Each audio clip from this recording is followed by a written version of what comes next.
Chapter 11. Leo. Leo didn't stick around after Piper turned beautiful.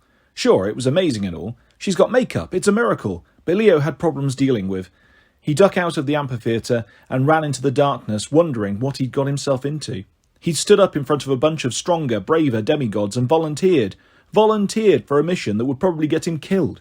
He hadn't mentioned seeing Tia Khalida, his old babysitter, but as soon as he'd heard about Jason's vision, the lady in the black dress and shawl, Leo knew it was the same woman. Tia Khalida was Hera. His evil babysitter was the queen of the gods. Stuff like that could really deep-fry your brain.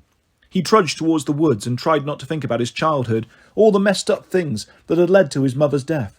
But he couldn't help it. The first time Tia Khalida tried to kill him, he must have been about 2. Tia Khalida was looking after him while his mother was at the machine shop. She wasn't really his aunt, of course, just one of the old women in the community, a generic Tia who helped watch the kids. She smelled like a honey-baked ham and always wore a widow's dress with a black shawl. "Let's set you down for a nap," she said. "Let's see if you are my brave little hero, eh?" Leo was sleepy. She nestled him into his blankets in a warm mound of red and yellow pillows. The bed was like a cubbyhole in the wall, made of blackened bricks, with a metal slot over his head and a square hole far above, where he could see the stars.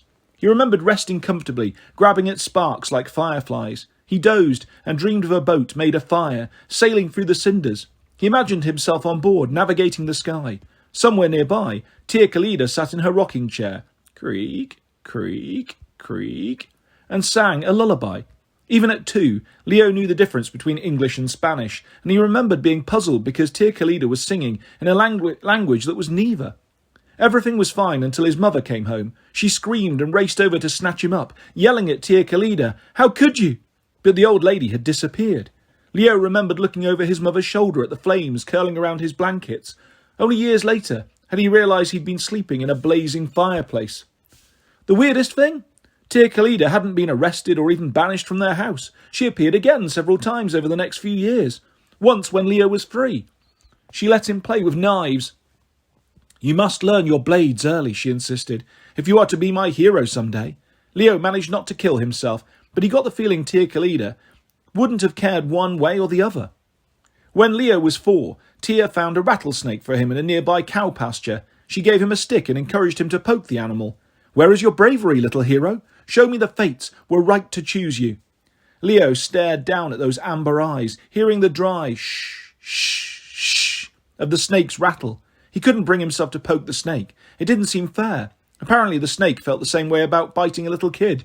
Leo could have sworn it looked at Tia Khalida like, "Are you nuts, lady?" and then it disappeared into the tall grass. The last time she babysat him, Leo was 5. She brought him a pack of crayons and a pad of paper. They sat together at the picnic table in the back of the apartment complex under an old pecan tree. While Tia Khalida sang her strange songs, Leo drew a picture of a boat he'd seen in the flames, with colourful sails and rows of oars, a curved stern and an awesome masthead. When he was about done, about to sign his name the way he'd learned in kindergarten, a wind snatched the picture away. It flew into the sky and disappeared. Leo wanted to cry. He'd spent so much time on that picture, but Tia Khalida just clucked with disappointment. "It isn't time yet, little hero. Someday you'll have your quest. You'll find your destiny and your hard journey will finally make sense. But first you must face many sorrows. I regret that, but heroes cannot be shaped any other way. Now make me a fire, eh? Warm these old bones." A few minutes later, Leo's mum came out and shrieked with horror. Tia Khalida was gone, but Leo sat in the middle of a smoking fire. The pad of paper was reduced to ashes. Crayons had melted into a bubbling puddle of multicoloured goo, and Leo's hands were ablaze, slowly burning through the picnic table. For years afterwards, people in the apartment complex would wonder how someone had seared the impressions of a 5-year-old's hands, an inch deep into solid wood. Now Leo was sure that Tia Khalida, his psychotic babysitter, had been Hera all along. That made her what? His godly godmother? His family was even more messed up than he realised. He wondered if his mother had known the truth. Leo remembered after that last visit. His mum took him inside and had a long talk with him, but he only understood some of it. She can't come back again. His mum had a beautiful face with kind eyes and curly dark hair, but she looked older than she was because of hard work. The lines around her eyes were deeply etched. Her hands were calloused. She was the first person from their family to graduate from college. She had a degree in mechanical engineering and could design anything. fix anything, build anything. No one would hire her. No company would take her seriously, so she ended up in the machine shop, trying to make enough money to support the two of them. She always smelled of machine oil, and when she talked with Leo, she switched from Spanish to English constantly, using them like complementary tools. It took Leo years to realise that not everyone spoke that way. She'd even taught him Morse code as a kind of game, so they could tap messages to each other when they were in different rooms. I love you. You okay? Simple things like that. I don't care what Khalida says, his mum told him. I don't care about destiny and the fates. You're too young for that. You're still my baby. She shook his hands, looking for burn marks, but of course there weren't any. Leo, listen to me. Fire is a tool, like anything else, but it's more dangerous than most. You don't know your limits. Please promise me, no more fire until you meet your father. Someday, mijo, you will meet him. He'll explain everything. Leo had heard that since he could remember. Someday he would meet his dad. His mum wouldn't answer any questions about him. Leo had never met him, never seen pictures, but she talked like he'd just gone to the store for some milk and he'd be back any minute. Leo tried to believe her. Someday everything would make sense. For the next couple of years they were happy. Leo almost forgot about Tia Khalida. He still dreamed of the flying boat, but the other strange events seemed like a dream too. It all came apart when he was 8. By then, he was spending every free hour at the shop with his mum. He knew how to use the machines. He could measure and do maths better than most adults. He'd learned to think three-dimensionally, solving mechanical problems in his head the way his mum did. One night they stayed late because his mum was finishing a drill bit design she hoped to patent. If she could sell the prototype, it might change their lives. She'd finally get a break. As she worked, Leo passed her supplies and told her corny jokes, trying to keep her spirits up. He loved it when he could make her laugh. She'd smile and say, "Your father would be proud of you, mijo. You'll meet him soon, I'm sure." Mum's workplace was at the very back of the shop. It was kind of creepy at night because they were the only ones there. Every sound echoed through the dark warehouse, but Leo didn't mind as long as he was with his mum. If he did wander the shop, they could always keep in touch with Morse code taps. Whenever they were ready to leave, they had to walk through the entire shop, through the break room and out to the parking lot, locking the doors behind them. That night after finishing up, they'd just go to the break room, when his mum realised she didn't have her keys.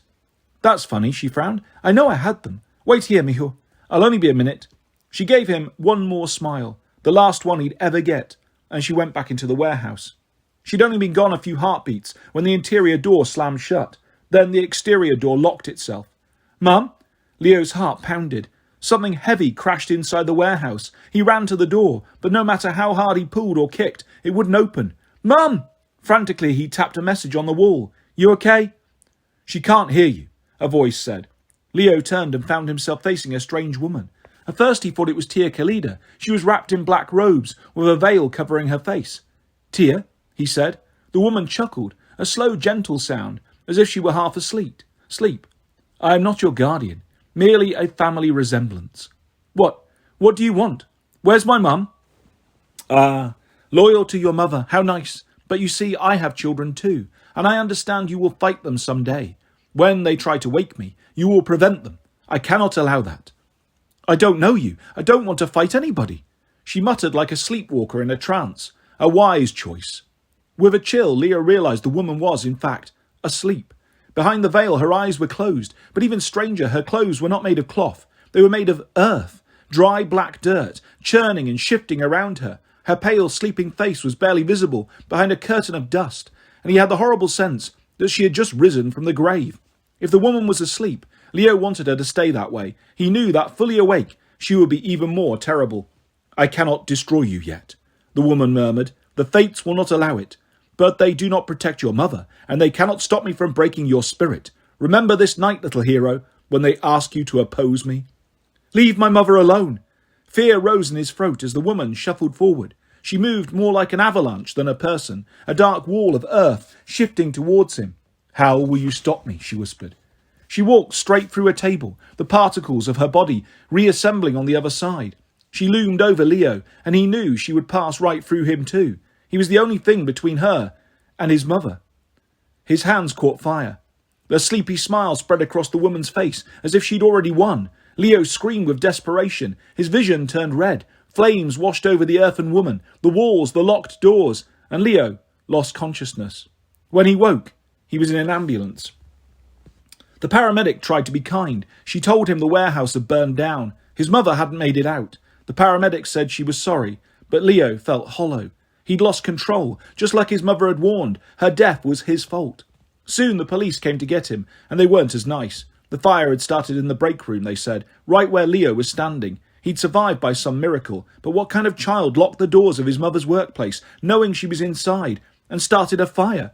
Later, his neighbours at the apartment complex told the police what a strange boy he was. They talked about the burnt handprints on the picnic table. They'd always known something was wrong with Esperanza Valdez's son.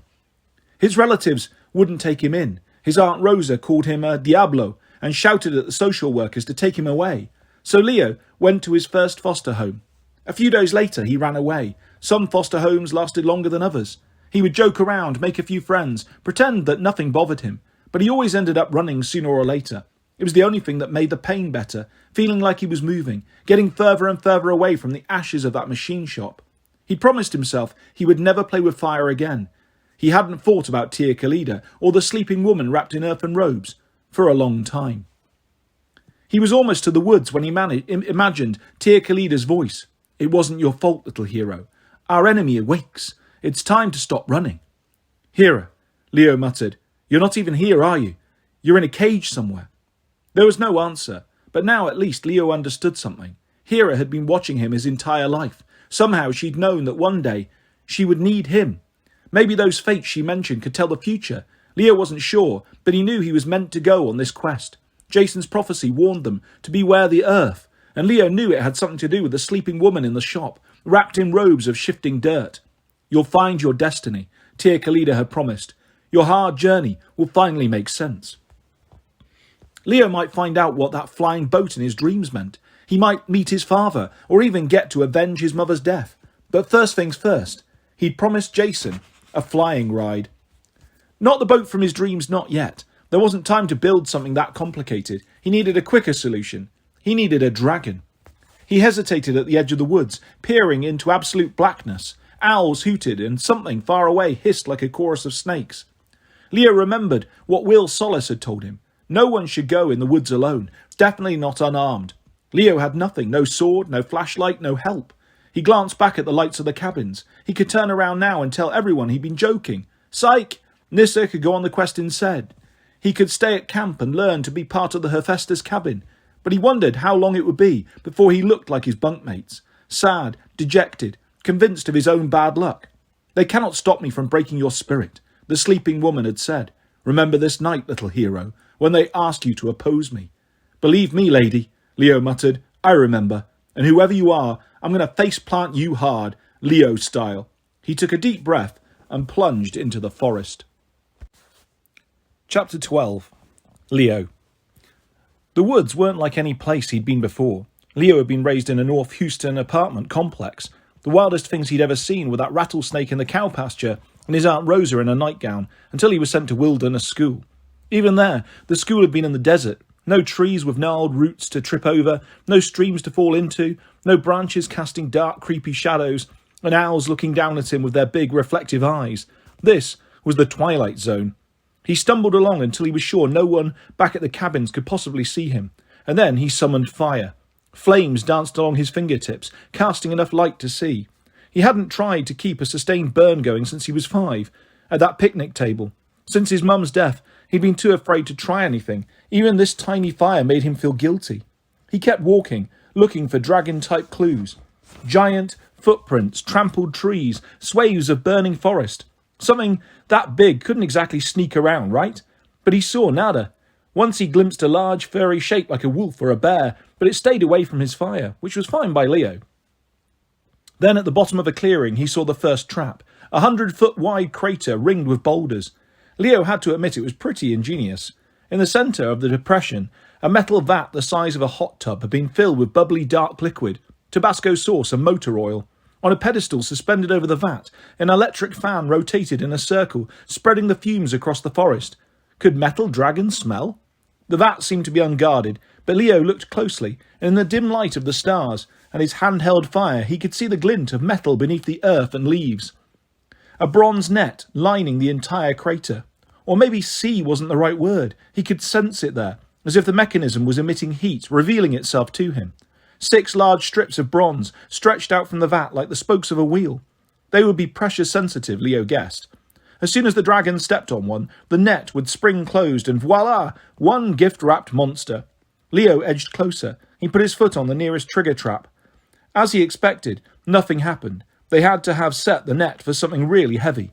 Otherwise they could catch an animal, human, smaller monster, whatever. He doubted there was anything else as heavy as a metal dragon in these woods. At least, he hoped there wasn't. He picked his way down the crater and approached the vat. The fumes were almost overpowering, and his eyes started watering. He remembered a time when Tia Kalida, Hera, whatever, had made him chop jalapenos in the kitchen, and he'd got the juice in his eyes. Serious pain. But of course she'd been like, "Endure it, little hero. The Aztecs of your mother's homeland used to punish bad children by holding them over a fire filled with chili peppers. They raised many heroes that way." A total psycho, that lady.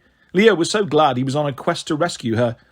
Tia Kalida would have loved this vat, because it was way worse than jalapeno juice. Leo looked for a trigger, something that would disable the net. He didn't see anything. He had a moment of panic. Nissa had said there were several traps like this in the woods, and they were planning more. What if the dragon had already stepped into another one? How could Leo possibly find them all? He continued to search, but he didn't see any release mechanism. No large button labelled off. It occurred to him there might not be one. He started to despair, and then he heard the sound. It was more of a tremor, the deep sort of rumbling you hear in your gut rather than your ears.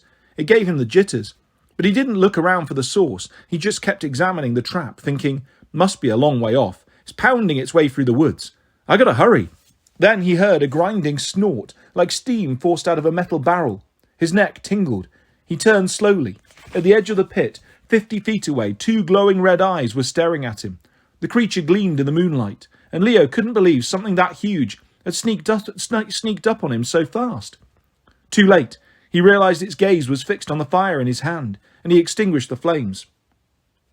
He could still see the dragon just fine. It was about 60 feet long, snout to tail, its body made of interlocking bronze plates, its claws were the size of butcher knives, and its mouth was lined with hundreds of dagger-sharp metal teeth. Steam came out of its nostrils. It snarled like a chainsaw cutting through a tree. It could have bitten Leo in half, easy, or stomped him flat. It was the most beautiful thing he'd ever seen, except for one problem that completely ruined Leo's plan. "You don't have wings," Leo said. The dragon's snarl died. It tilted its head as if to say, "Why aren't you running away in terror?" "Hey, no offence," Leo said. "You're amazing. Good God, who made you? Are you hydraulic or nuclear powered, or what? But if it was me, I would have put wings on you. What kind of dragon doesn't have wings? I guess maybe you're too heavy to fly. I should have thought of that." The dragon snorted, more confused now. It was supposed to trample Leo. The conversation thing wasn't part of the plan. It took a step forward, and Leo shouted, "No!" The dragon snarled again. "It's a trap, bronze brain," Leo said. "They're trying to catch you." The dragon opened its mouth and blew fire. A column of white-hot flames billowed over Leo, more than he'd ever tried to endure before. He felt as if he were being hosed down with a powerful, very hot fire hose. It stung a little, but he stood his ground. When the flames died, he was perfectly fine. Even his clothes were okay, which Leo didn't understand, but for which he was grateful. He liked his army jacket, and having his pants seared off would have been pretty embarrassing. The dragon stared at Leo. Its face didn't actually change, being made of metal and all, but Leo thought he could read its expression. "Why no crispy critter?" A spark flew out of its neck, like it was about to short-circuit. "You can't burn me," Leo said, trying to sound stern and calm. He'd never had a dog before, but he talked to the dragon the way he thought you'd talk to a dog. "Stay, boy. Don't come any closer. I don't want you to get caught. See, they think you're broken and have to be scrapped, but I don't believe that. I can fix you if you'll let me." The dragon creaked, roared and charged. The trap sprang. The floor of the crater erupted with a sound like 1,000 trash can lids banging together. Earth and leaves flew, metal net flashing. Leo was knocked off his feet, turned upside down and doused in Tabasco sauce and oil. He found himself sandwiched between the vat and the dragon as it thrashed, trying to free itself from the net that had wrapped around them both. The dragon blew flames in every direction, lighting up the sky and setting trees on fire. Oil and sauce burned all over them. It didn't hurt Leo, but it left a nasty taste in his mouth. "Will you stop that?" he yelled. The dragon kept squirming. Leo realized he would get crushed if he didn't move. It wasn't easy, but he managed to wriggle out from between the dragon and the vat. He squirmed his way through the net, Fortunately, the holes were plenty big enough for a skinny kid. He ran to the dragon's head. It tried to snap at him, but its teeth were tangled in the mesh. It blew fire again, but seemed to be running out of energy. This time the flames were only orange. They sputtered before they even reached Leo's face. "Listen, man," Leo said. "You're just going to show them where you are. Then they'll come and break out the acid and the metal cutters. Is that what you want?" The dragon's jaw made a creaking sound, like it was trying to talk. "Okay then," Leo said. "You'll have to trust me." And Leo set to work. It took him almost an hour to find the control panel. It was right behind the dragon's head, which made sense. He'd elected to keep the dragon in the net because it was easier to work with a dragon constrained, but the dragon didn't like it. "Hold still," Leo scolded. The dragon made another creaking sound that might have been a whimper. Leo examined the wires inside the dragon's head. He was just distracted by a sound in the woods. But when he looked up, it was just a tree spirit, a dryad. Leo thought they were called, putting out the flames in her branches. Fortunately, the dragon hadn't started an all-out forest fire, but still the dryad wasn't too pleased. The girl's dress was smoking. She smothered the flames with a silky blanket, and when she saw Leo looking at her, she made a gesture that was probably very rude in dryad, and then she disappeared in a green poof of mist. Leo returned the attention to the wiring. It was ingenious, definitely, and it made sense to him. This was the motor control relay. This processed sensory input from the eyes. This disc. "Ha," he said. "Well, no wonder." "Creak," the dragon asked with its jaw. "You've got a corroded control disc. Probably regulates your higher reasoning circuits, right? Rusty brain, man. No wonder you're a little confused." He almost said crazy, but he caught himself. "I wish I had a replacement disc, but this is a complicated piece of circuitry. I'm going to have to take it out and clean it. Only be a minute." He pulled out the disc and the dragon went absolutely still. The glow died in its eyes. Leo slid off its back and began polishing the disc. He mopped up some oil and Tabasco sauce with his sleeve, which helped cut through the grime. But the more he cleaned, the more concerned he got. Some of the circuits were beyond repair. He could make it better, but not perfect. For that, he'd need a completely new disc, and he had no idea how to build one. He tried to work quickly. He wasn't sure how long the dragon's control disc could be off without damaging it, maybe forever, but he didn't want to take chances. Once he'd done the best he could, he climbed back up to the dragon's head and started cleaning the wiring and gearboxes, getting himself filthy in the process. "Clean hands, dirty equipment," he muttered, something his mother used to say. By the time he was through, his hands were black with grease, and his clothes looked like he'd just lost a mud wrestling contest. But the mechanisms looked a lot better. He slipped in the disc, connected the last wire, and sparks flew. The dragon shuddered. Its eyes began to glow. "Better?" Leo asked. The dragon made a sound like a high-speed drill. It opened its mouth and all its teeth rotated. "I guess that's a yes. Hold on, I'll free you." Another 30 minutes to find the release clamps for the net and untangle the dragon, but finally it stood and shook the last bit of netting off its back. It roared triumphantly and shot fire at the sky. "Seriously," Leo said, "could you not show off?" "Creak," the dragon asked. "You need a name," Leo decided. "I'm calling you Festus." The dragon whirred its teeth and grinned. At least Leo hoped it was a grin. "Cool," Leo said, "but we still have a problem, because you don't have wings." Festus tilted his head and snorted steam, and then he lowered his back in an unmistakable gesture. He wanted Leo to climb on. "Where are we going?" Leo asked, but he was too excited to wait for an answer. He climbed onto the dragon's back, and Festus bounded off into the woods. Leo lost track of time and all sense of direction. It seemed impossible the woods could be so deep and wild, but the dragon travelled until the trees were like skyscrapers, and the canopy of leaves completely blotted out the stars. Even the fire in Leo's hand couldn't have lit the way, but the dragon's glowing red eyes acted like headlights.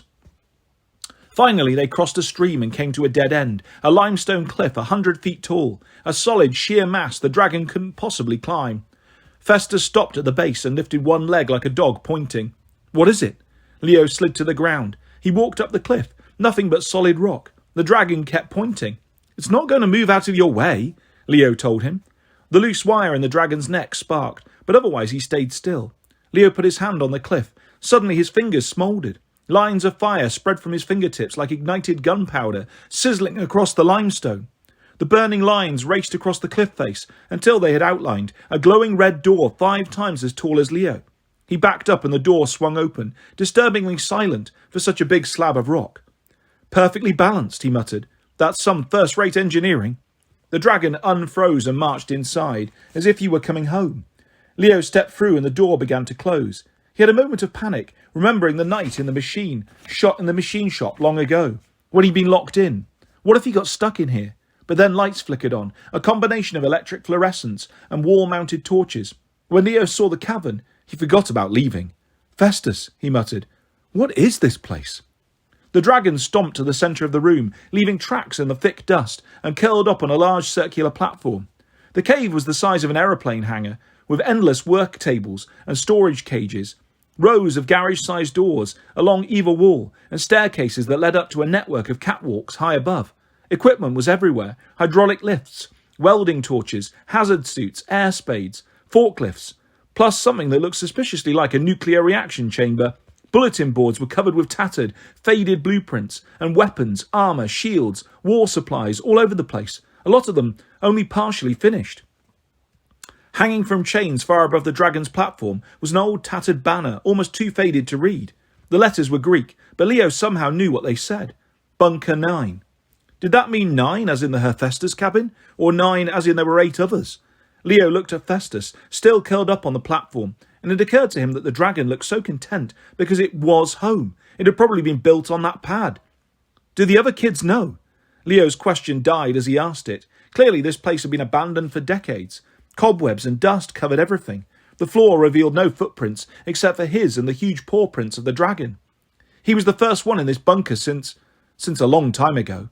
Bunker 9 had been abandoned with a lot of projects half finished on the tables, locked up and forgotten. But why? Leo looked at the map on the wall, a battle map of camp, but the paper was as cracked and yellow as onion skin. A date at the bottom read 1864. No way, he muttered. Then he spotted a blueprint on a nearby bulletin board, and his heart almost leapt out of his throat. He ran to the work table and stared up at a white-lined drawing, almost faded beyond recognition. A Greek ship from several different angles. Faintly scrawled words underneath it read, "Prophecy? Unclear. Flight?" It was the ship he'd seen in his dreams, the flying ship. Someone had tried to build it here, or at least sketched out the idea. Then it was left, forgotten, a prophecy yet to come. And weirdest of all, the ship's masthead was exactly like the one Leo had drawn when he was 5, the head of a dragon. "Looks like you, Festus," he murmured. "That's creepy." The masthead gave him an uneasy feeling, but Leo's mind spun with too many other questions to think about it for long. He touched the blueprint, hoping he could take it down to study, but the paper crackled at his touch, so he left it alone. He looked around for other clues. No boats, no pieces that looked like parts of the project, but there were so many doors and storerooms to explore. Festus snorted like he was trying to get Leo's attention, reminding him they didn't have all night. It was true. Leo figured it would be morning in a few hours, and he got completely sidetracked. He'd saved the dragon, but it wasn't going to help him on this quest. He needed something that would fly. Festus nudged something towards him, a leather tool belt that had been left next to his construction pad. Then the dragon switched on his glowing red eye beams and turned them towards the ceiling. Leo looked up to where the spotlights were pointing and yelped when he recognized the shapes hanging above them in the darkness. "Festus," he said in a small voice, "we've got work to do." Chapter 13. Jason. Jason dreamed of wolves. He stood in a clearing in the middle of a redwood forest. In front of him rose the ruins of a stone mansion. Low grey clouds blended with the ground fog, and cold rain hung in the air. A pack of large grey beasts milled around him, brushing against his legs, snarling and baring their teeth. They gently nudged him towards the ruins. Jason had no desire to become the world's largest dog biscuit, so he decided to do what they wanted. The ground squelched under his boots as he walked. Stone spires of chimneys, no longer attached to anything, rose up like totem poles. The house must have been enormous once, multi-storied with massive log walls and a soaring gabled roof, but now nothing remained but its stone skeleton. Jason passed under a crumbling doorway and found himself in a kind of courtyard. Before him was a drained reflecting pool, long and rectangular. Jason couldn't tell how deep it was because the bottom was filled with mist. A dirt path led all the way around, and the house's uneven walls rose on either side. Wolves paced under their archways of rough red volcanic stone. At the far end of the pool sat a giant she-wolf, several feet taller than Jason. Her eyes glowed silver in the fog, and her coat was the same colour as the rocks, warm, chocolatey red. "I know this place," Jason said. The wolf regarded him. She didn't exactly speak, but Jason could understand her, the movements of her ears and whiskers, the flash of her eyes, the way she curled her lips. All of these were part of her language. "Of course," the she-wolf said. You began your journey here as a pup. Now you must find your way back. A new quest, a new start. That isn't fair, Jason said, but as soon as he spoke, he knew there was no point complaining to the she-wolf. Wolves didn't feel sympathy. They never expected fairness. The wolf said, "Conquer or die. This is always our way." Jason wanted to protest that he couldn't conquer if he didn't know who he was or where he was supposed to go. But he knew this wolf. Her name was simply Lupa, the mother wolf, the greatest of her kind. Long ago she'd found him in this place, protected him, nurtured him, chosen him. But if Jason showed weakness, she would tear him to shreds. Rather than being her pup, he would become her dinner. In the wolf pack, weakness was not an option. "Can you guide me?" Jason asked. Lupa made a rumbling noise deep in her throat and the mist in the pool dissolved. At first Jason wasn't sure what he was seeing. At opposite ends of the pool, two dark spires had erupted from the cement floor, like the drill bits of some massive tunnelling machines boring through the surface.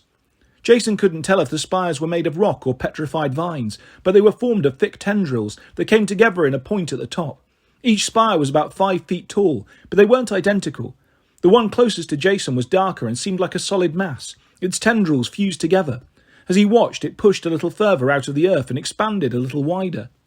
On Lupa's end of the pool, the second spire's tendrils were more open, like the bars of a cage. Inside, Jason could vaguely see a misty figure struggling, shifting within its confines. "Hera," Jason said. The she-wolf growled in agreement. The other wolves circled the pool, their fur standing up on their backs as they snarled at the spires. "The enemy has chosen this place to awaken her most powerful son, the giant king," Lupa said. "Our sacred place where demigods are claimed, the place of death or life, the burned house, the house of the wolf. It is an abomination. You must stop her." "Her?" Jason was confused. "You mean Hera?" The she-wolf gnashed her teeth impatiently. "Use your senses, pup. I care nothing for Juno, but if she falls, our enemy wakes, and that will be the end of all of us. You know this place. You can find it again. Cleanse our house. Stop this before it is too late." The dark spire grew slowly larger, like the bulb of some horrible flower. Jason sensed that if it ever opened, it would release something he did not want to see.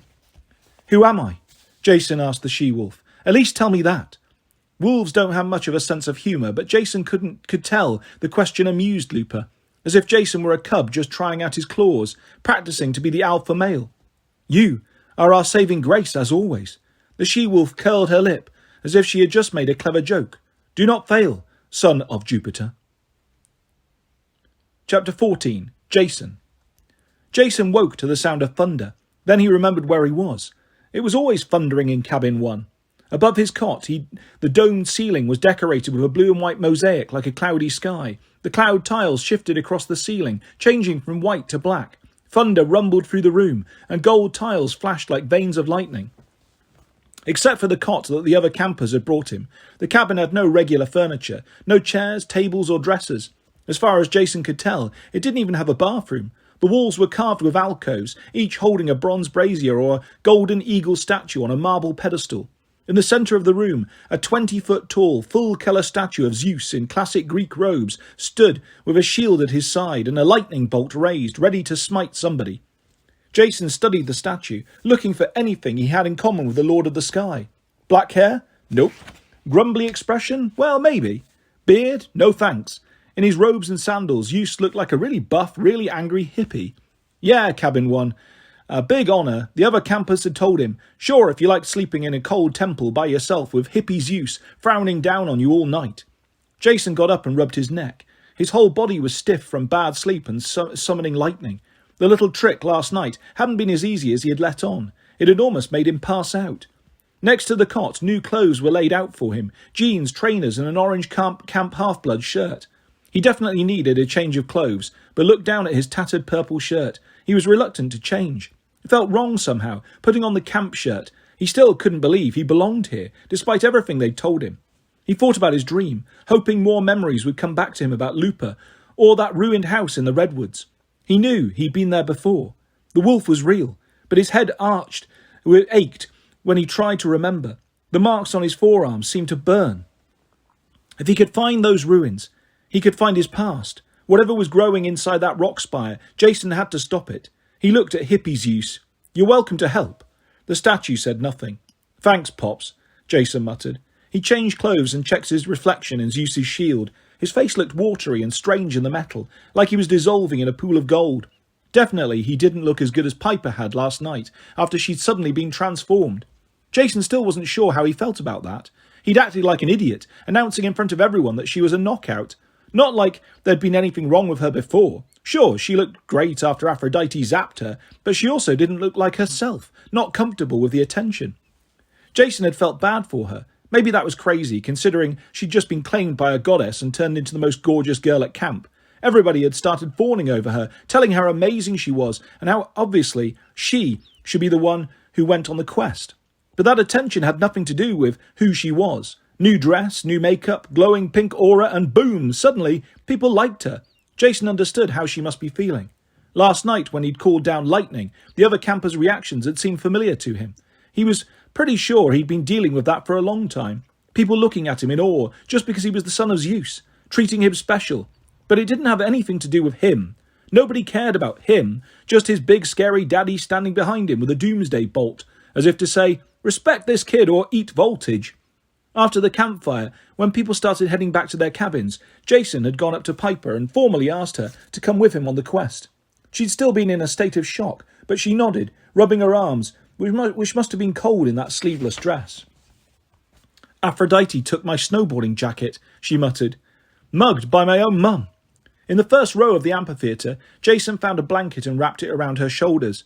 We'll get you a new jacket, he promised. She managed a smile. He wanted to wrap his arms around her, but he restrained himself. He didn't want her to think he was as shallow as everyone else, trying to make a move on her because she'd turned all beautiful. He was glad Piper was going with him on the quest. Jason had tried to act brave at the campfire, but it was just that, an act. The idea of going up against an evil force powerful enough to kidnap Hera scared him witless, especially since he didn't even know his own past. He'd need help, and it felt right. Piper should be with him. But things were already complicated without figuring out how much he liked her, and why. He'd already messed with her head enough. He slipped on his new shoes, ready to get out of that cold, empty cabin. And then he spotted something he hadn't noticed the night before. A brazier had been moved out of one of the alcoves to create a sleeping niche, with a bedroll, a backpack, even some pictures taped to the wall. Jason walked over. Whoever had slept there, it had been a long time ago. The bedroll smelled musty. The backpack was covered with a thin film of dust. Some of the photos, once taped to the wall, had lost their stickiness and fallen to the floor. One picture showed Annabeth, much younger, maybe 8, but Jason could tell it was she. Same blonde hair and grey eyes, same distracted look like she was thinking a million things at once.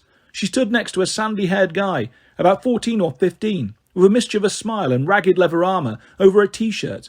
He was pointing to an alley behind them, like he was telling the photographer, let's go meet things in a dark alley and kill them. A second photo showed Annabeth and the same guy sitting at a campfire, laughing hysterically. Finally, Jason picked up one of the photos that had fallen. It was a strip of pictures, like you take in a do-it-yourself photo booth. Annabeth and the sandy-haired guy, but with another girl between them. She was maybe 15, with black hair, choppy like Piper's, a black leather jacket and silver jewellery, so she looked kind of goth, but she was caught mid-laugh and it was clear she was with her 2 best friends. That's Thalia, someone said. Jason turned. Annabeth was peering over his shoulder. Her expression was sad, like the picture brought back hard memories. She's the other child of Zeus who lived here, but not for long. Sorry, I should have knocked. It's fine, Jason said. Not like I think of this place as home. Annabeth was dressed for travel, with a winter coat over her camp clothes, her knife at her belt, and a backpack across her shoulder. Jason said, Don't suppose you've changed your mind about coming with us? She shook her head. You've got a good team already. I'm off to look for Percy. Jason was a little disappointed. He would have appreciated having somebody on the trip who knew what they were doing, so he wouldn't feel like he was leading Piper and Leo off a cliff. Hey, you'll do fine, Annabeth promised. Something tells me this isn't your first quest. Jason had a vague suspicion she was right, but that didn't make him feel any better. Everyone seemed to think he was so brave and confident, but they didn't see how lost he really felt. How could they trust him when he didn't even know who he was? He looked at the pictures of Annabeth smiling. He wondered how long it had been since she'd smiled. She must really like this Percy guy to search for him so hard, and that made Jason a little envious. Was anyone searching for him right now? What if somebody cared for him that much and was going out of her mind with worry, and he couldn't even remember his old life? You know who I am, he guessed. Don't you? Annabeth gripped the hilt of her dagger. She looked for a chair to sit on, but of course there weren't any. Honestly, Jason, I'm not sure. My best guess? You're a loner. It happens sometimes. For one reason or another, the camp never found you, but you survived anyway by constantly moving around, trained yourself to fight, handled the monsters on your own. You beat the odds. The first thing Chiron said to me, Jason remembered, was you should be dead. That could be why, Annabeth said. Most demigods would never make it on their own. And a child of Zeus, I mean, it doesn't get any more dangerous than that. The chances of you reaching age 15 without finding Camp Half-Blood or dying, microscopic. But like I said, it does happen. Thalia ran away when she was young. She survived on her own for years, even took care of me for a while, so maybe you were a loner too. Jason held out his arm. And these marks? Annabeth glanced at the tattoos. Clearly they bothered her. Well, the eagle is the symbol of Zeus, so that makes sense. The 12 lines? Maybe they stand for years. If you've been making them since you were 3 years old. SPQR, that's the motto of the old Roman Empire. Senatus, Populesque, Romanus. The Senate and the people of Rome. Though why you would burn that on your own arm, I don't know, unless you had a really harsh Latin teacher. Jason was pretty sure that wasn't the reason. It also didn't seem possible. He'd been on his own his whole life. But what else made sense? Annabeth had been pretty clear. Camp Half-Blood was the only safe place in the world for demigods. I had a weird dream last night, he said. It seemed like a stupid thing to confide, but Annabeth didn't look surprised. Happens all the time to demigods, she said. What did you see? He told her about the wolves and the ruined house and the 2 rock spires. As he talked, Annabeth started pacing, looking more and more agitated. You don't remember where this house is? She asked. Jason shook his head. But I'm sure I've been there before. Redwoods, she mused. Could be Northern California. And the she-wolf? I've studied goddesses, spirits and monsters my whole life. I've never heard of Lupa. She said the enemy was a her. I thought maybe it was Hera, but I wouldn't trust Hera. But I don't think she's the enemy. And that thing rising out of the earth? Annabeth's expression darkened. You've got to stop it. You know what it is, don't you? He asked. Or at least you've got a guess. I saw your face last night at the campfire. You looked at Chiron like it was suddenly dawning on you, but you didn't want to scare us. Annabeth hesitated. Jason, the thing about prophecies, the more you know, the more you try to change them, and that can be disastrous. Chiron believes it's better that you find your own path, find out things in your own time. If he told me everything he knew before my first quest with Percy, I've got to admit, I'm not sure I would have been able to go through with it. For your quest, it's even more important. That bad, huh? Not if you succeed. At least, I hope not. But I don't even know where to start. Where am I supposed to go? Follow the monsters, Annabeth suggested. Jason thought about that. The storm spirit who'd attacked him at the Grand Canyon had said he was being recalled to his boss. If Jason could track the storm spirits, he might be able to find the person controlling them, and maybe that would lead him to Hera's prison. Okay, he said. How do I find storm winds? Personally, I'd ask a wind god, Annabeth said. Aeolus is the master of all the winds, but he's a little unpredictable. No one finds him unless he wants to be found. I try one of the 4 seasonal wind gods that work for Aeolus.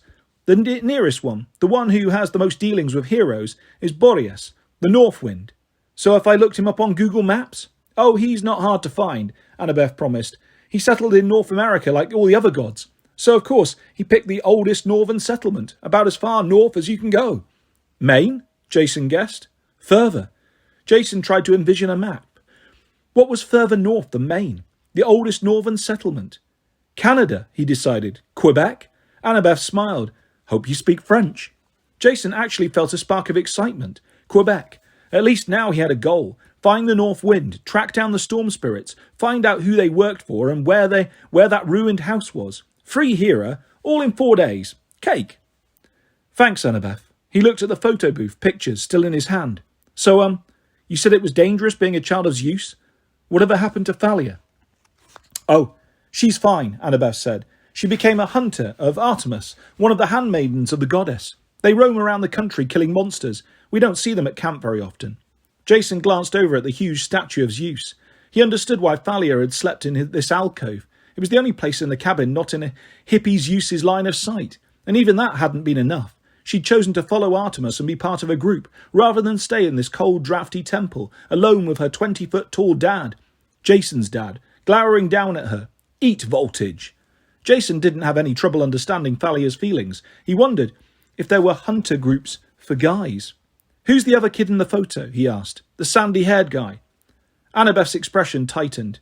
Touchy subject. That's Luke, she said. He's dead now. Jason decided it was best not to ask more, but the way Annabeth said Luke's name, he wondered if maybe Percy Jackson wasn't the only boy Annabeth had ever liked. He focused again on Thalia's face. He kept thinking this photo of her was important. He was missing something. Jason felt a strange sense of connection to this other child of Zeus, someone who might understand his confusion, maybe even answer some questions. But another voice inside him, an insistent whisper, said, "Dangerous. Stay away." "How old is she now?" he asked. "Hard to say. She was a tree for a while. Now she's immortal." "What?" His expression must have been pretty good, because Annabeth laughed. "Don't worry. It's not something all children of Zeus go through. It's a long story, but, well, she was out of commission for a long time. If she'd aged regularly, she'd be in her 20s now, but she still looks the same as in that picture, like she's about your age, 15 or 16.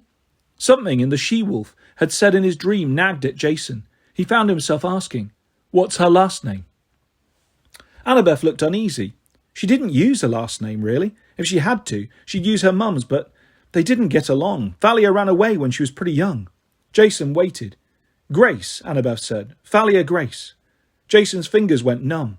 The picture fluttered to the floor. "You okay?" Annabeth asked.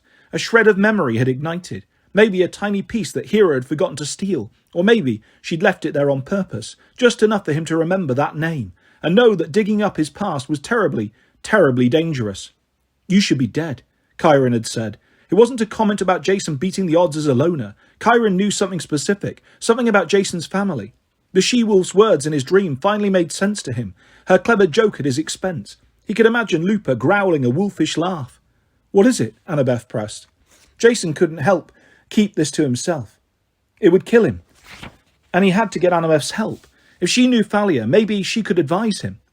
"You have to swear not to tell anyone else," he said. "Jason, swear it," he urged, "until I figure out what's going on, what all this means." He rubbed the burned tattoos on his forearm. "You have to keep it a secret." Annabeth hesitated, but her curiosity won out. "All right. Until you tell me it's okay, I won't share what you say with anyone else. I swear on the river Styx." Thunder rumbled, even louder than usual for the cabin. "You are our saving grace," the wolf had snarled. Jason picked up the photo from the floor. "My last name is Grace," he said. "This is my sister." Annabeth turned pale. Jason could see her wrestling with dismay, disbelief, anger. She thought he was lying. His claim was impossible, and part of him felt the same way. But as soon as he spoke the words, he knew they were true. Then the doors of the cabin burst open. Half a dozen campers spilled in, led by the bald guy from Iris, Butch. "Hurry," he said, and Jason couldn't tell if his expression was excitement or fear. "The dragon is back." Chapter 15. Piper. Piper woke up and immediately grabbed a mirror. There were plenty of those in the Aphrodite cabin. She sat on her bunk, looked at her reflection and groaned. She was still gorgeous. Last night after the campfire, she'd tried everything. She messed up her hair, washed the makeup off her face, tried to make her eyes red. Nothing worked. Her hair popped back to perfection. The magic makeup reapplied itself. Her eyes refused to get puffy or bloodshot. She would have changed clothes, but she had nothing to change into. The other Aphrodite campers offered her some laughing behind her back, she was sure, but each outfit was even more fashionable and ridiculous than what she had on. Now, after a horrible night's sleep, still no change. Piper normally looked like a zombie in the morning, but her hair was styled like a supermodel's, and her skin was perfect. Even that horrible zit on the base of her nose, which she'd had for so many days she'd started to call it Bob, had disappeared. She growled in frustration and raked her fingers through her hair. No use. The do just popped back into place. She looked like Cherokee Barbie. From across the cabin, Drew called, "Oh, honey, it won't go away." Her voice dripped with false sympathy. "Mum's blessing will last at least another day, maybe a week if you're lucky." Piper gritted her teeth. A week? The other Aphrodite kids, about a dozen girls and 5 guys, smirked and snickered at her discomfort. Piper knew she could play it cool, not let them get under her skin. She dealt with shallow popular kids plenty of times, but this was different. These were her brothers and sisters, even if she had nothing in common with them, and how Aphrodite had managed to have so many kids so close in age. Never mind, she didn't want to know. "Don't worry, hun." Drew blotted her fluorescent lipstick. "You're thinking you don't belong here. We couldn't agree more. Isn't that right, Mitchell?" One of the guys flinched. Yeah, sure." Drew took out her mascara and checked her lashes. Everyone else watched, not daring to speak. "So, anyways, people, 15 minutes until breakfast. The cabin's not going to clean itself. And, Mitchell, I think you've learned your lesson. Right, sweetie. You're here on garbage patrol, just for today. Okay? Show Piper how it's done, 'cause I have a feeling she'll have that job soon, if she survives her quest. Now get to work, everybody. It's my bathroom time. Everybody started rushing around, making beds and folding clothes, while Drew scooped up her makeup kit, hairdryer and brush, and marched into the bathroom. Someone inside yelped, and a girl, about 11, was kicked out, hastily wrapped in towels, with shampoo still in her hair. The door slammed shut, and the girl started to cry. A couple of older campers comforted her and wiped the bubbles out of her hair. Seriously, Piper said to no one in particular, you let Drew treat you like this?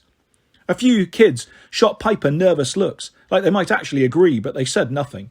The campers kept working, though Piper couldn't see why the cabin needed much cleaning. It was a life-size dollhouse, with pink walls and white window trim. The lace curtains were pastel blue and green, which of course matched the sheets and feather comforters on all the beds. The guys had one row of bunks separated by a curtain, but their section of the cabin was just as neat and orderly as the girls'. Something was definitely unnatural about that. Every camper had a wooden camp chest at the foot of their bunk, with their name painted on it, and Piper guessed that the clothes in each chest were neatly folded and colour-coordinated. The only bit of individualism was how the campers decorated their private bunk spaces. Each had slightly different pictures, tacked up of whatever celebrities they thought were hot. A few had personal photos too, but most were actors or singers or whatever. Piper hoped she might not see the poster.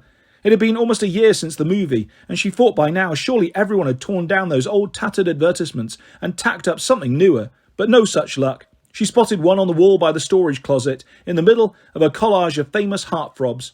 The title was in lurid red, King of Sparta. Under that, the poster showed the leading man, a 3/4 shot of bare-chested bronze flesh, with ripped pectorals and six-pack abs. He was clad in only a Greek war kilt and a purple cape, sword in hand. He looked like he'd just been rubbed in oil, his short black hair gleaming and rivulets of sweat pouring over his rugged face, those dark, sad eyes facing the camera as if to say, I will kill your men and steal your women. Ha ha! It was the most ridiculous poster of all time. Piper and her dad had had a good laugh over it the first time they saw it. Then the movie made $1 bajillion. The poster graphic popped up everywhere. Piper couldn't get away from it at school, walking down the street, even online. It became the poster, the most embarrassing thing in her life. And yeah, it was a picture of her dad. She turned away so no one would think she was staring at it. Maybe when everyone went to breakfast, she could tear it down and they wouldn't notice. She tried to look busy, but she didn't have any extra clothes to fold. She straightened her bed and then realised the top blanket was the one Jason had wrapped around her shoulders last night. She picked it up and pressed it to her face. It smelled of wood smoke, but unfortunately not of Jason. He was the only person who'd been genuinely nice to her after the claiming, like he cared about how she felt, not just about her stupid new clothes. God, she'd wanted to kiss him, but he'd seemed so uncomfortable, almost scared of her. She couldn't really blame him. She'd been glowing pink. Excuse me, said a voice by her feet. The garbage patrol guy, Mitchell, was crawling around on all fours, picking up chocolate wrappers and crumpled notes from under the bunk beds. Apparently, the Aphrodite kids weren't 100% neat freaks after all. She moved out of his way. What do you do to make Drew mad? He glanced over at the bathroom door to make sure it was still closed. Last night, after you were claimed, I said you might not be so bad. It wasn't much of a compliment, but Piper was stunned. An Aphrodite kid had actually stood up for her. Thanks, she said. Mitchell shrugged. Yeah, well, see where it got me, but for what it's worth, welcome to Cabin 10. A girl with blonde pigtails and braces raced up with a pile of clothes in her arms. She looked around furtively like she was delivering nuclear materials. I brought you these, she whispered. Piper, meet Lacey, Mitchell said, still crawling around on the floor. Hi, Lacey said breathlessly. You can change clothes. The blessing won't stop you. This is just, a backpack, some rations, ambrosia, and nectar for emergencies. Some jeans, a few extra shirts and a warm jacket. The boots might be a little snug, but, well, we took up a collection. Good luck on your quest. Lacey dumped the things on the bed and started to hurry away, but Piper caught her arm. Hold on, at least let me thank you. Why are you rushing off?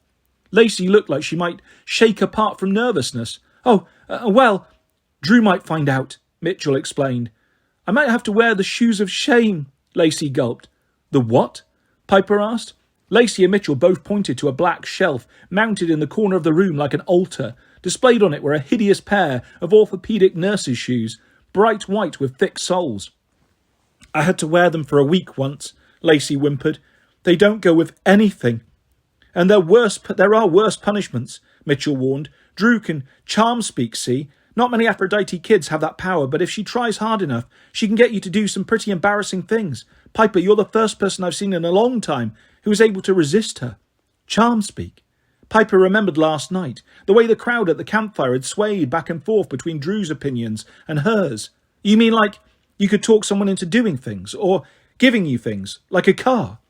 Oh, don't give Drew any ideas, Lacey gasped.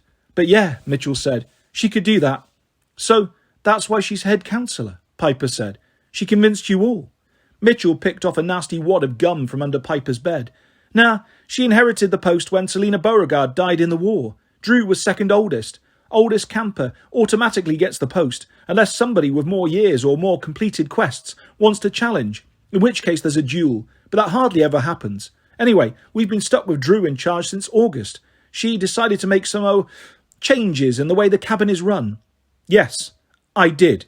Suddenly Drew was there, leaning against the bunk. Lacey squeaked like a guinea pig and tried to run, but Drew put an arm out to stop her. She looked down at Mitchell. I think you missed some trash, sweetie. You'd better make another pass. Piper glanced towards the bathroom and saw that Drew had dumped everything from the bathroom waste bin, some pretty nasty things all over the floor. Mitchell sat up on his haunches. He glared at Drew like he was about to attack, which Piper would have paid money to see, but finally he snapped. Fine. Drew smiled. See, Piper, hun? We're a good cabin here, a good family. Selina Beauregard, no, though you could take a warning from her. She was secretly passing information to Kronos in the Titan War, helping the enemy. Drew smiled all sweet and innocent, with her glittery pink makeup and her blow-dried hair lush and smelling like nutmeg. She looked like any popular teenage girl from any high school, but her eyes were as cold as steel.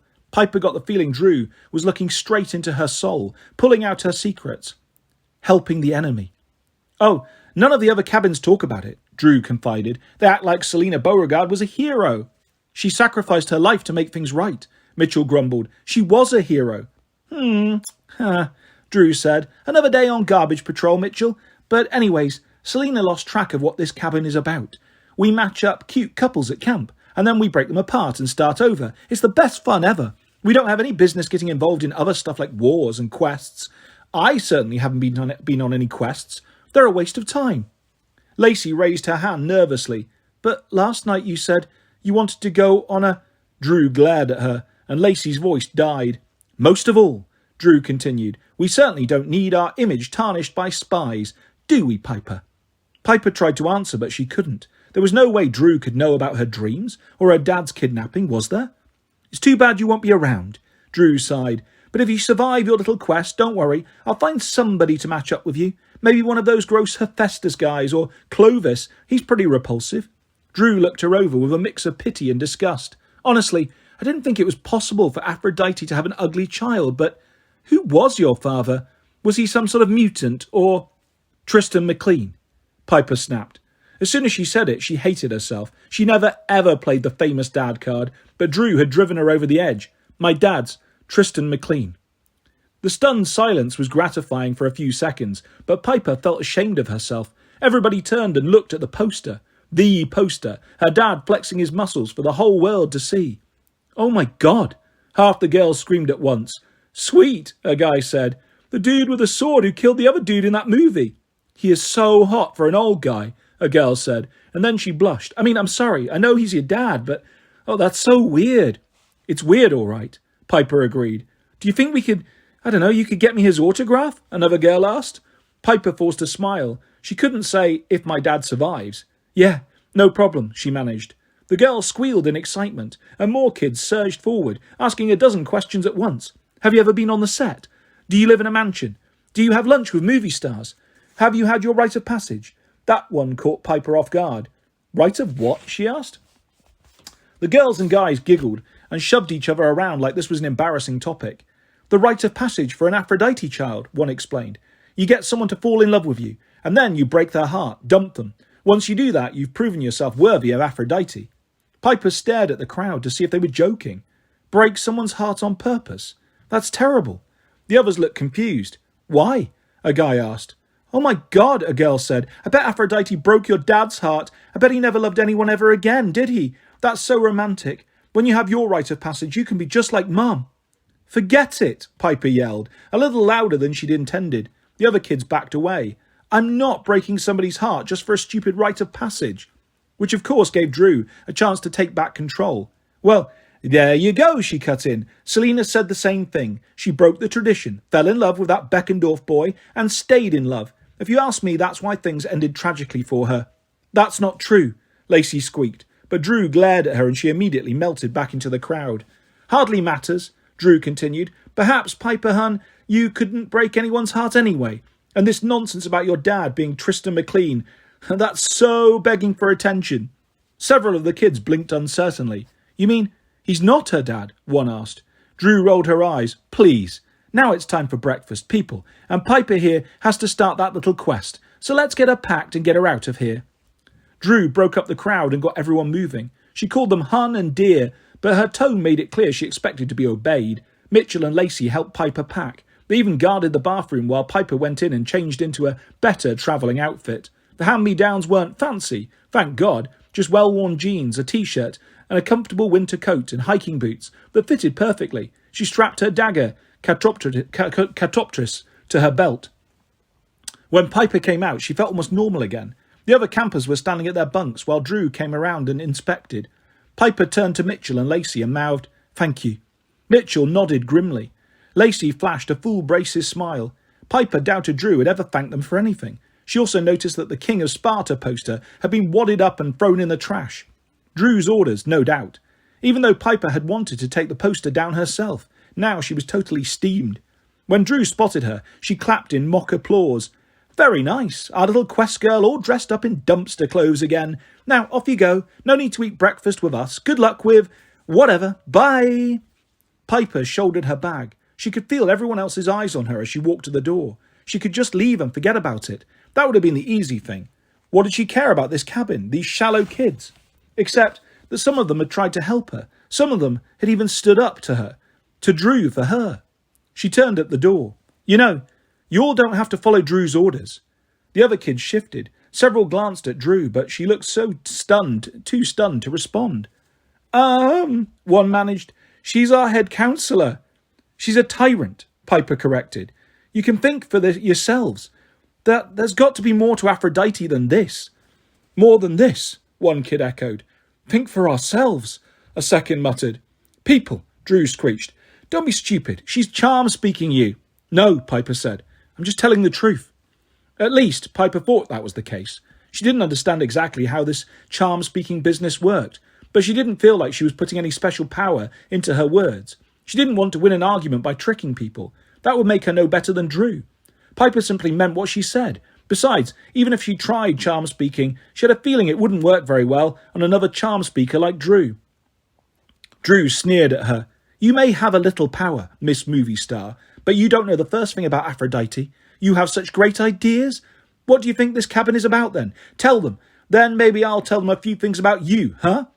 Piper wanted to make a withering retort, but her anger turned to panic. She was a spy for the enemy, just like Selina Beauregard, an Aphrodite traitor. Did Drew know about that, or was she bluffing? Under Drew's glare, her confidence began to crumble. "Not this," Piper managed. "Aphrodite is not about this." And then she turned and stormed out before the others could see her blushing. Behind her, Drew started laughing. "Not this. Hear that, people? She doesn't have a clue." Piper promised herself she would never ever go back to that cabin. She blinked away her tears and stormed across the green, not sure where she was going, until she saw the dragon swooping down from the sky. Chapter 16. Piper. "Leo!" she yelled. Sure enough, there he was, sitting atop a giant bronze death machine and grinning like a lunatic. Even before he landed, the camp alarm went up. A conch horn blew. All the satyrs started screaming, "Don't kill me!" Half the camp ran outside in a mixture of pyjamas and armour. The dragon sat down right in the middle of the green, and Leo yelled, "It's cool, don't shoot!" Hesitantly, the archers lowered their bows. The warriors backed away, keeping their spears and swords ready. They made a loose wide ring around the metal monster. Other demigods hid behind their cabin doors or peeped out of the windows. Nobody seemed anxious to get close. Piper couldn't blame them. The dragon was huge. It glistened in the morning sun like a living penny sculpture, different shades of copper and bronze. A 60-foot-long serpent with steel talons and drill-bit teeth and glowing ruby eyes. It had bat-shaped wings twice its length that unfurled like metallic sails, making a sound like coins cascading out of a slot machine every time they flapped. "It's beautiful," Piper muttered. The other demigods stared at her like she was insane. The dragon reared its head and shot a column of fire into the sky. Campers scrambled away and hefted their weapons, but Leo slid calmly off the dragon's back. He held up his hands like he was surrendering, except he still had that crazy grin on his face. "People of Earth, I come in peace," he shouted. He looked like he'd been rolling around in the campfire. His army coat and his face were smeared with soot. His hands were grease-stained, and he wore a new tool belt around his waist. His eyes were bloodshot. His curly hair was so oily it stuck up in porcupine quills, and he smelled strangely of Tabasco sauce. But he looked absolutely delighted. "Festus is just saying hello." "That thing is dangerous," an Ares girl shouted, brandishing her spear. "Kill it now." "Stand down," someone ordered. To Piper's surprise, it was Jason. He pushed through the crowd, flanked by Annabeth and that girl from the Hephaestus cabin, Nyssa. Jason gazed up at the dragon and shook his head in amazement. "Leo, what have you done?" "Found a ride," Leo beamed. "You said I could go on the quest if I got a ride. Well, I got you a Class A metallic flying bad boy. Festus can take us anywhere." "It has wings," Nyssa stammered. Her jaw looked like it might drop off her face. "Yeah," Leo said. "I found them and reattached them. But it never had wings. Where did you find them?" Leo hesitated, and Piper could tell he was hiding something. "In the woods," he said. "Repaired his circuits too, mostly, so no more problems with him going haywire." "Mostly?" Nyssa asked. The dragon's head twitched. It tilted to one side and a stream of black liquid, maybe oil, hopefully just oil, poured out of its ear, all over Leo. "Just a few kinks to work out," Leo said. "But how did you survive?" Nyssa was still staring at the creature in awe. "I mean, the fire breath." I'm quick," Leo said. "And lucky. Now, am I on this quest or what?" Jason scratched his head. "You named him Festus. You know that in Latin, Festus means happy. You want us to ride off to save the world on Happy the Dragon." The dragon twitched and shuddered and flapped his wings. "That's a yes, bro," Leo said. "Now, I'd really suggest we get going, guys. I already picked up some supplies in the woods, and all these people with weapons are making Festus nervous." Jason frowned. "But we haven't planned anything yet. We can't just—" "Go," Annabeth said. She was the only one who didn't look nervous at all. Her expression was sad and wistful, like this reminded her of better times. "Jason, you've only got 3 days until the solstice now, and you should never keep a nervous dragon waiting. This is certainly a good omen. Go!" Jason nodded, and then he smiled at Piper. "You ready, partner?" Piper looked at the bronze dragon wings shining against the sky, and those talons that could have shredded her to pieces. "You bet," she said. Flying on the dragon was the most amazing experience ever, Piper thought. Up high, the air was freezing cold, but the dragon's metal hide generated so much heat, it was like they were flying in a protective bubble. Talk about seat warmers, and the grooves in the dragon's back were designed like high-tech saddles, so they weren't uncomfortable at all. Leo showed them how to hook their feet in the chinks of the armour, like in stirrups, and use the leather safety harnesses cleverly concealed under the exterior plating. They sat single file, Leo in front, and then Piper, then Jason, and Piper was very aware of Jason right behind her. She wished he would hold on to her, maybe wrap his arms around her waist, but sadly he didn't. Leo used the reins to steer the dragon into the sky like he'd been doing it all his life. The metal wings worked perfectly, and soon the coast of Long Island was just a hazy line behind them. They shot over Connecticut and climbed into the grey winter clouds. Leo grinned back at them. "Cool, right?" "What if we get spotted?" Piper asked.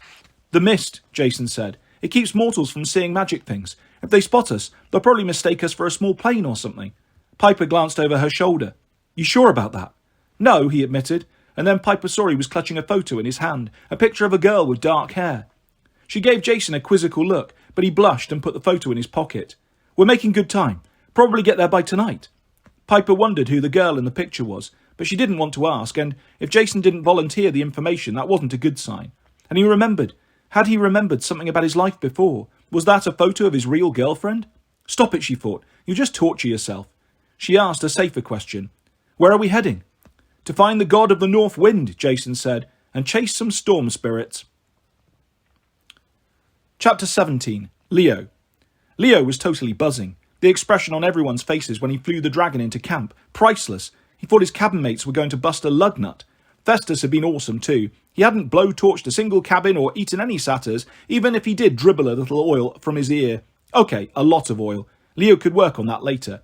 So maybe Leo didn't seize the chance to tell everybody about Bunker 9 or the flying boat design. He needed some time to think about all that. He could tell them when he came back. If I come back, part of him thought. Nah, he'd come back. He'd scored a sweet magic tool belt from the bunker, plus a lot of cool supplies now safely stowed in his backpack. Besides, he had a fire-breathing, only slightly leaky dragon on his side. What could go wrong? Well, the control disk could bust. The bad part of him suggested, Festus could eat you. Okay, so the dragon wasn't quite as fixed as Leo might have let on. He'd worked all night attaching those wings, but he hadn't found an extra dragon brain anywhere in the bunker. Hey, they were under a time limit. 3 days until the solstice. They had to get going. Besides, Leo had cleaned the disk pretty well. Most of the circuits were still good. It would just have to hold together.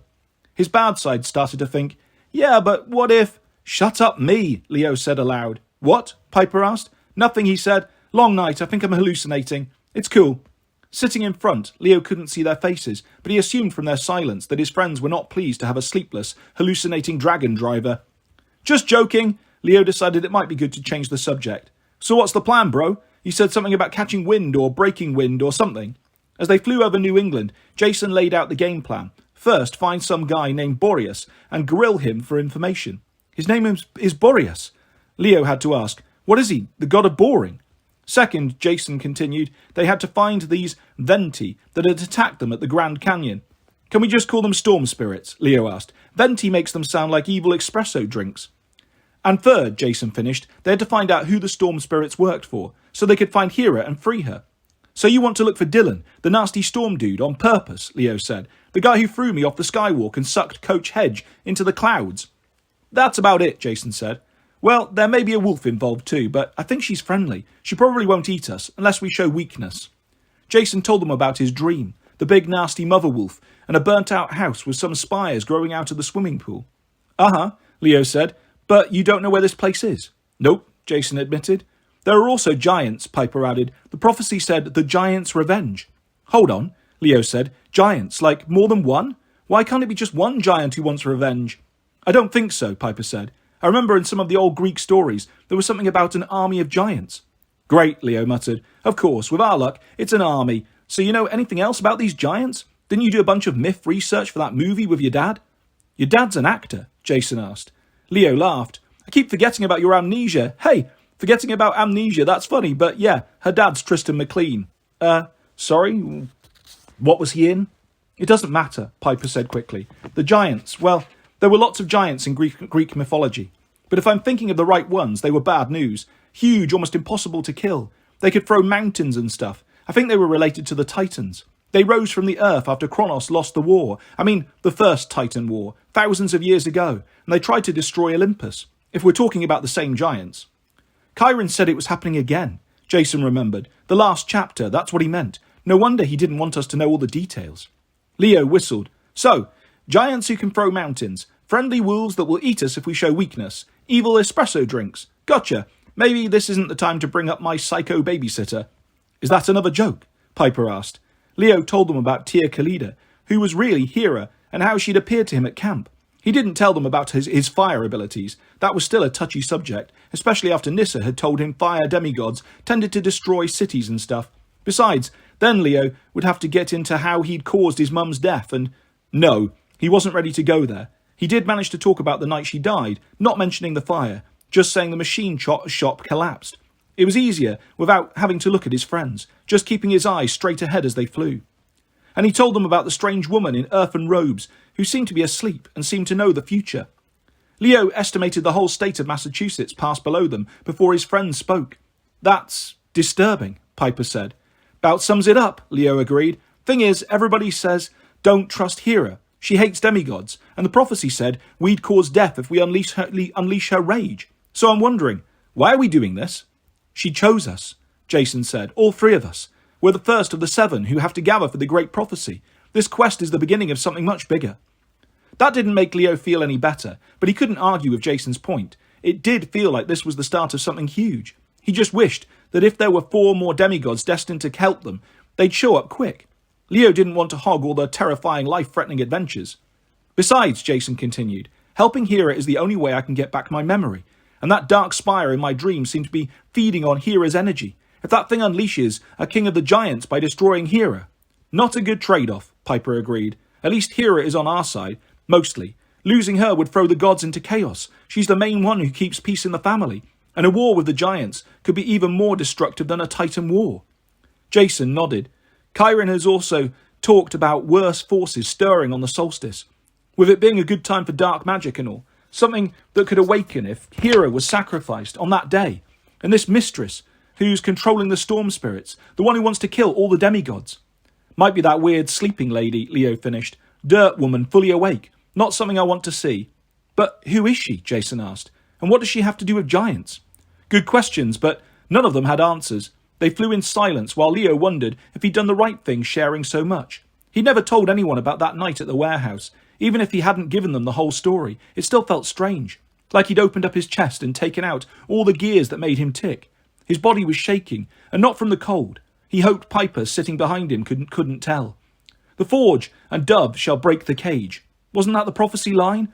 That meant Piper and he would have to figure out how to break into that magic rock prison, assuming they could find it. Then they'd unleash Hera's rage, causing a lot of death.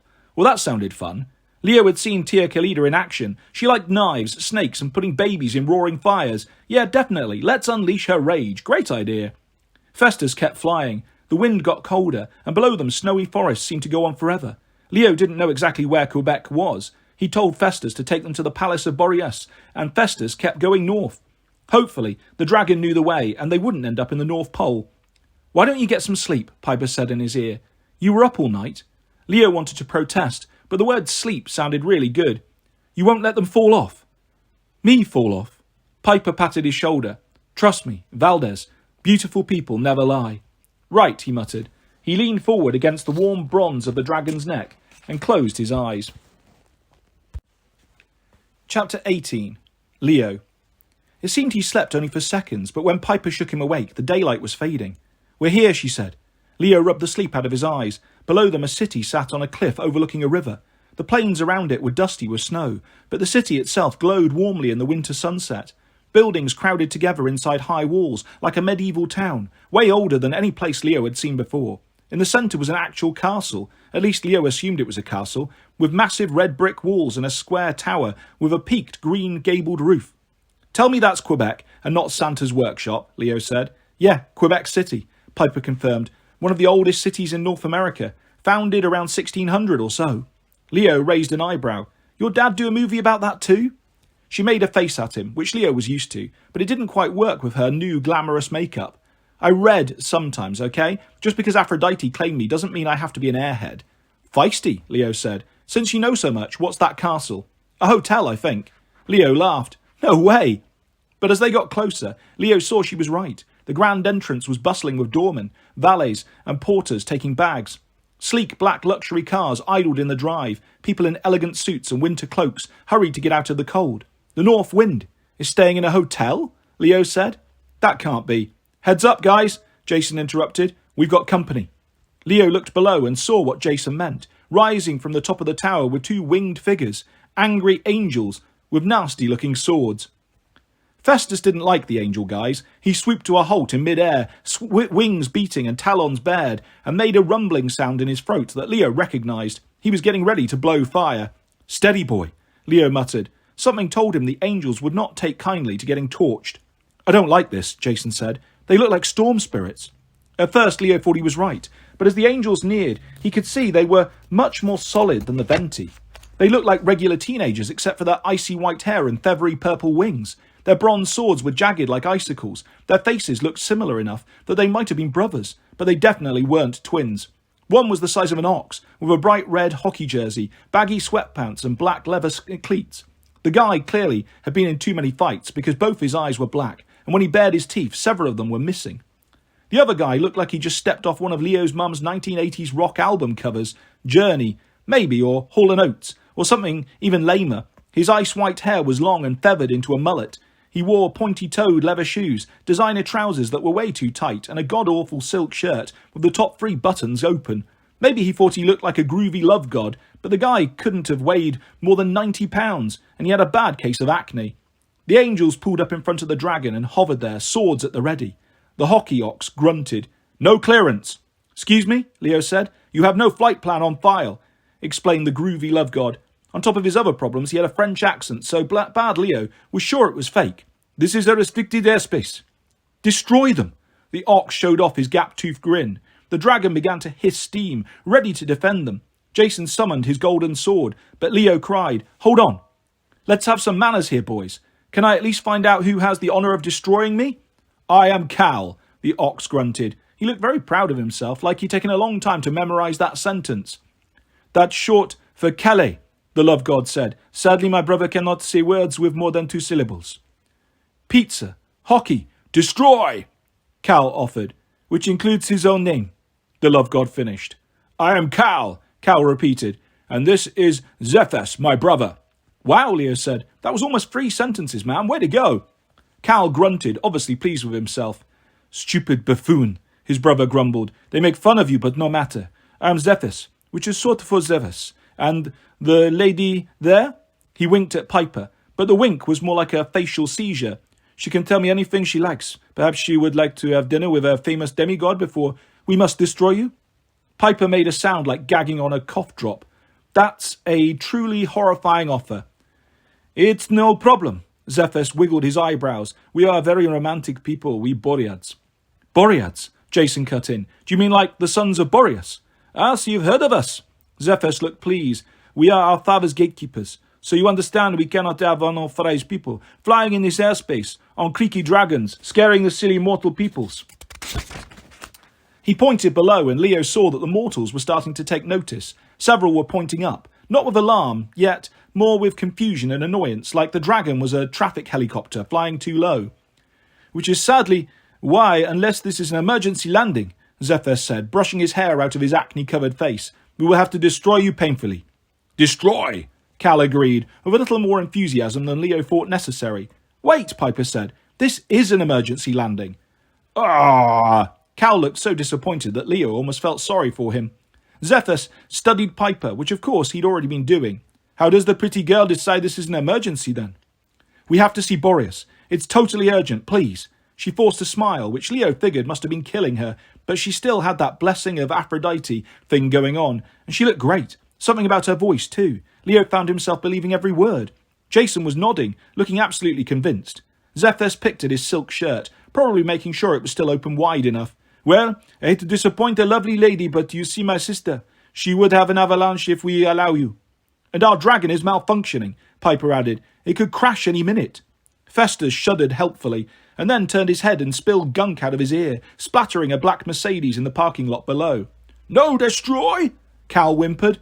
Zephas pondered the problem, and then he gave Piper another spasmodic wink. Well, you are pretty.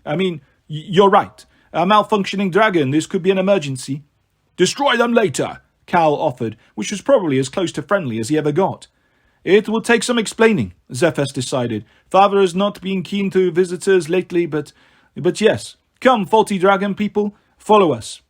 The Boreads sheathed their swords and pulled smaller weapons from their belts, or at least Leo thought they were weapons. Then the Boreads switched them on.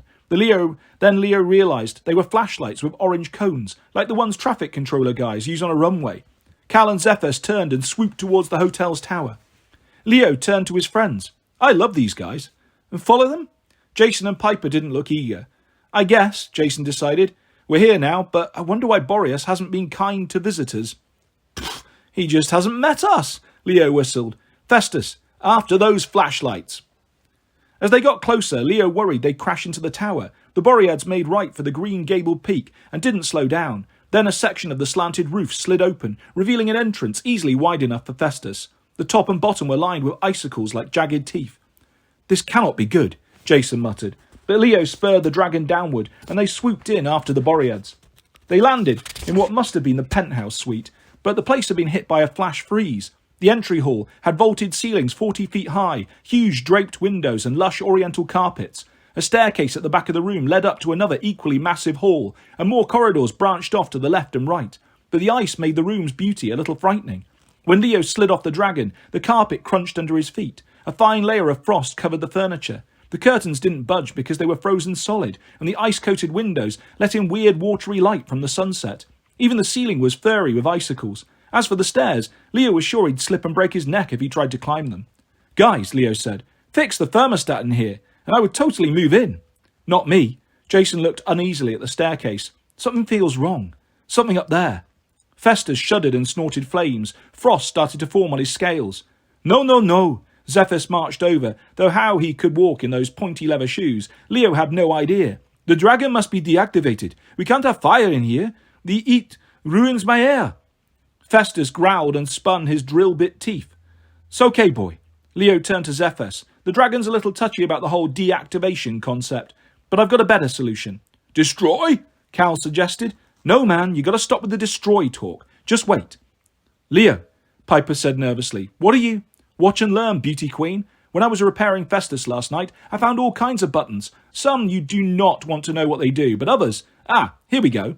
Leo hooked his fingers behind the dragon's left foreleg. He pulled a switch, and the dragon shuddered from head to toe. Everyone backed away as Festus folded like an origami. His bronze plating stacked together, his neck and tail contracted into his body. His wings collapsed, and his trunk compacted until he was a rectangular metal wedge the size of a suitcase. Leo tried to lift it, but the thing weighed about 6 billion pounds. Yeah, hold on. I think, aha! He pushed another button, and a handle flipped up on the top and wheels clicked out on the bottom. "Ta-da!" he announced. "The world's heaviest carry-on bag." "That's impossible," Jason said. "Something that big couldn't..." "Stop," Zephyrus ordered. He and Cal both drew their swords and glared at Leo.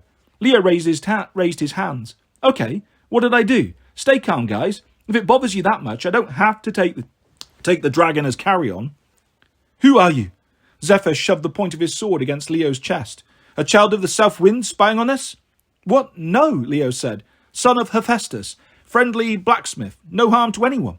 Cal growled. He put his face up to Leo's, and he definitely wasn't any prettier at point blank, with his bruised eyes and bashed-in mouth. "Smell fire," he said. "Fire is bad." "Oh." Leo's heart raced. "Yeah, well, my clothes are kind of singed, and I've been working with oil, and..." "No." Zephyrus pushed Leo back at sword point. "We can smell fire, demigod. We assumed it was from the creaky dragon, but now the dragon is a suitcase, and I still smell fire. On you." If it hadn't been like 3 degrees in the penthouse, Leo would have started sweating. "Hey, look, I don't know." He glanced at his friends desperately. "Guys, a little help?" Jason already had his gold coin in his hand. He stepped forward, his eyes on Zephyrus. "Look, there's been a mistake. Leo isn't a fire guy. Tell them, Leo. Tell them you're not a fire guy."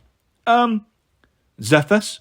Piper tried her dazzling smile again, though she looked a little too nervous and cold to pull it off. "We're all friends here. Put down your swords and let's talk." "The girl is pretty," Zephyrus admitted, "and of course she cannot help being attracted to my amazingness, but sadly I cannot romance her at this time." He poked his sword point further into Leo's chest, and Leo could feel the frost spreading across his shirt, turning his skin numb. He wished he could reactivate Festus. He needed some backup, but it would have taken several minutes, even if he could reach the button, with 2 purple-winged crazy guys in his path. "Destroy him now?" Cal asked his brother. Zephyrus nodded. "Sadly, I think..." "No," Jason insisted. He sounded calm enough, but Leo figured he was about 2 seconds away from flipping that coin and going into full gladiator mode.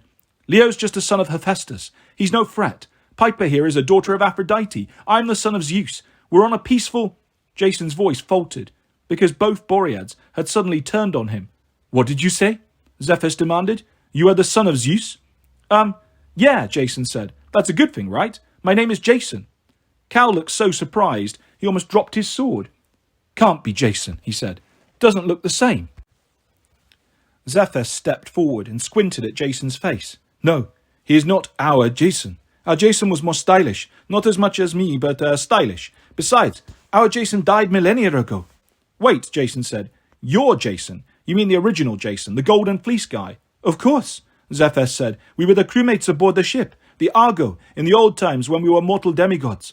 Then we accepted immortality to serve our father, so I could look this good for all time, and my silly brother could enjoy pizza and hockey." "Hockey," Cal agreed. "But Jason, our Jason, he died a mortal death," Zephyrus said. "You can't be him." "I'm not," Jason agreed. "So destroy?"